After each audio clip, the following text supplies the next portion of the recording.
সুকুমার রায়ের গল্প জানোয়ারের ঘুম। একজন মানুষের ঘুমাইবার ধরন দেখে এক এক রকম। কেউ চুপচাপ নিরীহভাবে জড়সড় হইয়া ঘুমায়, কেউ ঘুমের মধ্যে হাত পা ছুড়িয়া এপাশ ওপাশ করিয়া অস্থির হয়, কেউ বা তুমুল নাসিকা গর্জনে রীতিমতো যুদ্ধের কোলাহল সৃষ্টি করিয়া তোলে। মাঝে মাঝে একজন লোক দেখি তাহাদের আর কোনো ক্ষমতা থাক বা নাই থাক, ঘুমাইবার শক্তিটা খুব অসাধারণ। যেখানে সেখানে উঠিতে বসিতে তাহারা বেশ একটু ঘুমাইয়া লয়। পাখা কুলি পাখা টানিতে টানিতে ঘুমাইয়া পড়ে। পণ্ডিত মহাশয় পড়াইতে পড়াইতে ঢুলিতে থাকেন, আর ছোট ছোট ছেলেরা গল্প শুনিতে শুনিতে ঘুমের ঘোরে হু হু করতে থাকে। যুদ্ধের সময় ক্রমাগত কয়েকদিন রাত জাগিয়া এবং হয়রান হইয়া সৈন্যরা যখন শিবিরে ফেরে, তখন অনেক সময় দেখা যায় তাহারা চলিতে চলিতেই ঘুমের ঘোরে মাতালের মতো টলিতেছে। গল্পে শুনিয়াছিলাম, এক ব্রাহ্মণ পুরোহিত শিষ্যবাড়ি গিয়াছিলেন শীতের সময়। সেখানে পাড়া গায়ে শীতটা কীরকম হয় তাহার জানা ছিল না। তাই শিষ্য যখন লেপ দিতে চাহিল, তখন তিনি বারণ করিয়া বলিলেন, আমার শীত টিত কিছু লাগে না। কিন্তু লাগে না বলিলেই তো আর শীত দূর হয় না। কাজে রাত্রে যখন ঠান্ডা বাড়িয়াই চলিল, তখন ঠাকুর মহাশয়ের দুরাবস্থা কেমন হইয়াছিল শিষ্য তাহার বর্ণনা দিয়াছেন, অতি চমৎকার। প্রথম প্রহরে প্রভু ঢেঁকি অবতার, দ্বিতীয় প্রহরে প্রভু ধনুকে টঙ্কার, তৃতীয় প্রহরে প্রভু কুকুর কুণ্ডলী, চতুর্থ প্রহরে প্রভু বেনের পুটুলি। প্রথমে ঢেঁকির মতো শটান সোজা, তারপর ক্রমে ধনুকের মতো বাঁকানো, তারপর কুকুরের মতো হাত পা গুটাইয়া জড়সড়, তারপর শীতে তাল পাকাইয়া একেবারে পুটুলির মতো গোল। জানোয়ারদের ঘুমের কায়দা যদি দেখো, তবে ইহার চাইতে অনেক বেশি রকমারি পাইবে। কেউ চোখ বুজিয়া ঘুমায়, কেউ চোখ চাইয়া ঘুমাইয়া থাকে, কেউ দিনে জাগিয়া রাত্রে ঘুমায়, কেউ পেঁচার মতো নিশাচর হইয়া সারা রাত জাগিয়া কাটায়। আস্তা বলে ঘোড়াগুলি খাঁড়া দাঁড়াইয়া ঘুম দেয়, কিন্তু মহিষ ও গন্ডার কানা জলে গলা পর্যন্ত ডুবাইয়া আরাম করিয়া ঘুমায়। চিড়িয়াখানায় কতগুলি বাঁদর দেখিয়াছি, তাহারা দল বাঁধিয়া ঠেলাঠেলি করিয়া একসঙ্গে বসিয়া ঘুমাইতেছে।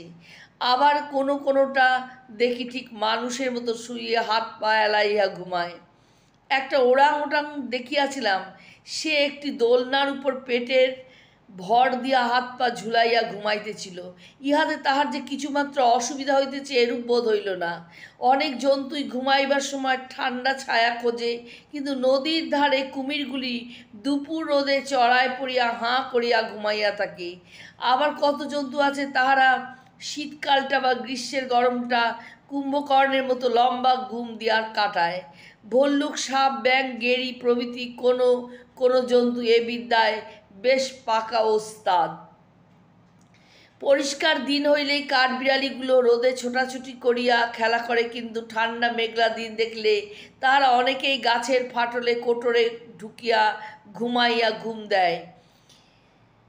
ঘুমের সময় তাহারা দিনের পর দিন সপ্তাহের পর সপ্তাহ না খাইয়া কাটায়। এই সময় তাহাদের শরীরটা প্রায় অসার ও নিষ্কর্মা হইয়া পড়ে। এমনকি নিঃশ্বাস প্রশ্বাসও অত্যন্ত ক্ষীণ হইয়া আসে। এই রকম লম্বা ঘুমের পর তাহারা যখন আবার বাহির হয়, তখন দেখা যায় যে শরীরে চর্বি শুকাইয়া তাহাদের চেহারা অত্যন্ত কাহিল হইয়া পড়িয়া আছে। পাখিরা কেমন করিয়া ঘুম যায় দেখিয়াছ তো? কাকাতুয়া যেমন দাঁড়ে বসিয়া ঘুমায়, সেই রকম অনেক পাখি গাছের উপর খাঁড়া বসিয়া ঘুমায়। কেউ কেউ পা মুড়িয়া মাটির উপর চাপিয়া বসে। বক যে এক ঠ্যাঙে দাঁড়াইয়া চমৎকার ঘুমাইতে পারে, তাহা সকলেই জানো। পেঁচা প্রভৃতি কোনো পাখি ঘুমাইবার সময় গায়ের পালক ফুলাইয়া আপনাদের শরীরটাকে প্রায় দ্বিগুণ বড় করিয়া তোলে। একরকম চন্দনা আছে, তারা ঠিক বাদুরের মতো গাছের ডালে ঝুলিয়া ঝুলিয়া ঘুমায়। বাদুর কেমন করিয়া ঘুমায় তাহা তোমরা নিশ্চয় দেখিয়াছ। তাহার মাথা নিচের দিকে রাখিয়া ডানা মুড়িয়া ঝাঁকে ঝাঁকে গাছের ডাল হইতে ঝুলিয়া থাকে। সে এক চমৎকার দৃশ্য। শীতের সময় কলিকাতার ইডেন গার্ডেন্সে মাঝে মাঝে বাদুরের ঝাঁক দেখিয়াছি।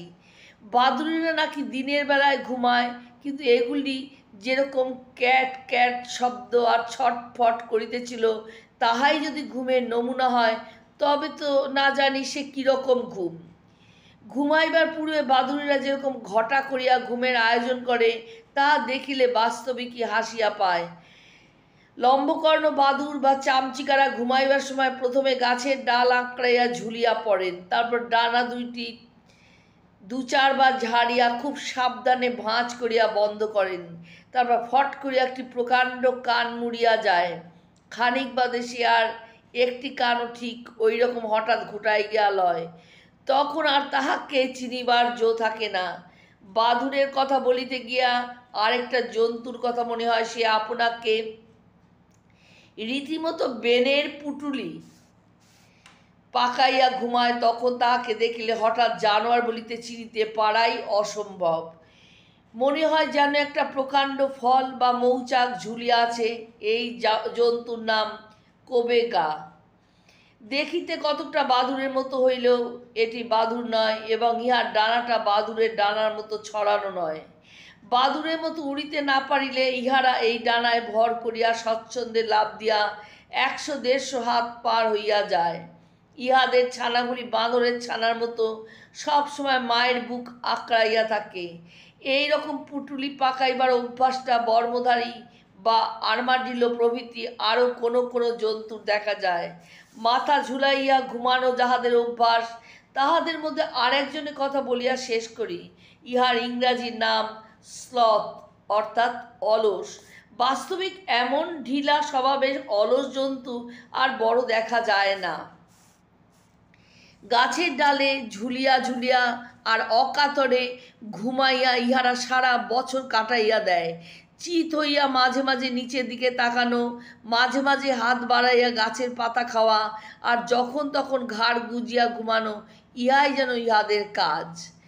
যখন এক ডালের পাতা ফুরাইয়া গেল, তখন আর এক ডালে যাওয়াটা যেন ইহাদের পক্ষে প্রাণান্তকর।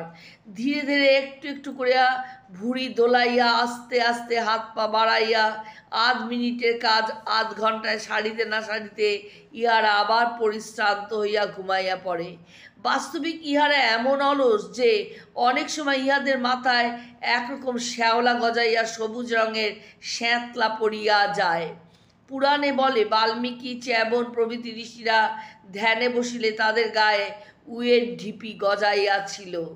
ইনি সারাদিন চিৎপাত হইয়া যে কিসের ধ্যান করেন তাহা জানি না, কিন্তু মাথায় শ্যাওলা না গজাইয়া আরেকটু বুদ্ধি গজাইলে বোধ হয় কতকটা সুবিধা হইত।